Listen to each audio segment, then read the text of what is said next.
السلام علیکم ورحمۃ اللہ وبرکاتہ۔ دوستو، اللہ تعالیٰ نے انسان کو بہت ہی محترم اور مکرم بنایا۔ انسانی عظمت کے کئی پہلو قرآن کریم سے ثابت ہیں، جس سے معلوم ہوتا ہے کہ اللہ تعالیٰ نے انسان کو اشرف المخلوقات بنایا اور انسان کو وہ عزت اور احترام اور وہ تکریم دی جو کسی اور مخلوق کو نہیں دی گئی۔ انسان کو یہ خصوصیت حاصل ہے کہ اسے اللہ تعالیٰ نے خود اپنے ہاتھوں سے بنایا ہے، اور اللہ تعالیٰ نے انسان کو بہترین صورت سے نوازا۔ لَقَدْ خَلَقْنَا الْإِنسَانَ فِي أَحْسَنِ تَقْوِيمٍ، اور اللہ نے انسان کو ایسا بنایا کہ وہ اپنے دونوں ہاتھوں سے کھاتا ہے اور ان سے عمل بھی کرتا ہے۔ پھر اس کی فطرت میں معرفت اور اسباب علم رکھ کر اسے ہدایت عامہ عطا کی ہے، جس کے ذریعے سے وہ حق کو پہچان سکتا ہے اور دنیا اور آخرت کی سعادت حاصل کر سکتا ہے۔ اللہ نے انسان کو عقل، قوت گویائی اور قوت تمیز جیسی وہ عظیم نعمتیں عطا فرمائی ہیں جس کا شمار کرنا ہی انسان کے لیے ناممکن ہے، اور یہ وہ عظیم نعمتیں ہیں جو اللہ نے کسی بھی مخلوق میں پیدا نہیں فرمائی۔ قوت گویائی سے وہ اپنی ضمیر کا اظہار اور نعمتوں پر شکر و ذکر کر سکتا ہے۔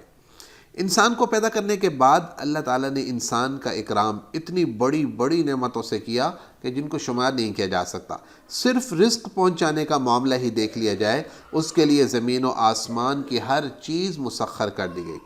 دیکھا جائے تو سورج، چاند، زمین، ندی، نالے، بادل سب انسان کے رزق رسانی میں مصروف عمل ہیں۔ اگر اللہ پاک نہ چاہے تو انسان کو ایک لقمہ بھی میسر نہیں آئے گا، اور انسان کو اللہ نے اتنا ہی بے بس بھی بنایا ہے کہ اللہ تعالیٰ فرماتا ہے وَإِن يَخْلُقْهُمُ الذُّبَابُ شَيْئًا لَا يَسْتَنقِذُوهُ مِنْهُ، کہ اگر تم سے ایک مکھی یا مکھی کا کوئی بچہ بھی آپ سے کوئی ایک دانہ چھین کر لے جائے تو تم تو اس سے واپس لینے کے پر طاقت اور قدرت نہیں رکھتے۔ زمین و آسمان اور شمس و قمر کی تسخیر یہی ہے کہ انسان ایک پائی خرچ کیے بغیر زندگی کے مختلف میدانوں میں ان سے فوائد حاصل کر رہا ہے۔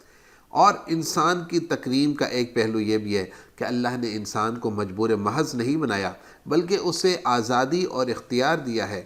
اور اسی اختیار کی بنا پر انسان ہی بار امانت کا حقدار بھی ٹھہرا۔ یہ ضرور ہے کہ اللہ نے انسان کو مجبور محض نہیں بنایا، لیکن اللہ تعالیٰ نے انسان کو یہ بھی اختیار دے دیا کہ میں نے تمہارے سامنے دو راستے رکھ دیے ہیں، تمہاری مرضی، تم ان میں سے صحیح راستے کا انتخاب کرو یا غلط راستے کا انتخاب کرو۔ لیکن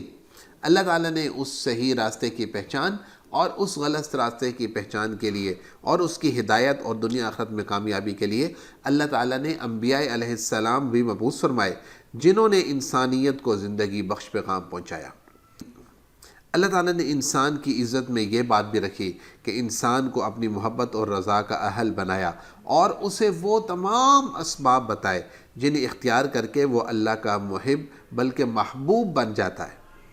ان اسباب میں سب سے بڑا سبب حضور اکرم صلی اللہ علیہ وسلم کی اتباع اور آپ صلی اللہ علیہ وسلم کے احکامات کی پیروی ہے۔ اللہ تعالیٰ نے جب انسان کو ایسا محترم و مکرم بنایا ہے تو انسان پر بھی لازمی ہے کہ وہ اپنے مقام کو پہچانے اور ایسے طریقے اختیار کرے جن کے ذریعے وہ اپنے آپ کو تکریم و تعظیم کے قابل بنا سکتا ہو، نہ یہ کہ وہ ایسے طریقے اور اسباب اختیار کرے جن کے ذریعے سے وہ اللہ تعالیٰ کے غصے، ناراضگی اور عذاب کا مستحق ٹھہرائے۔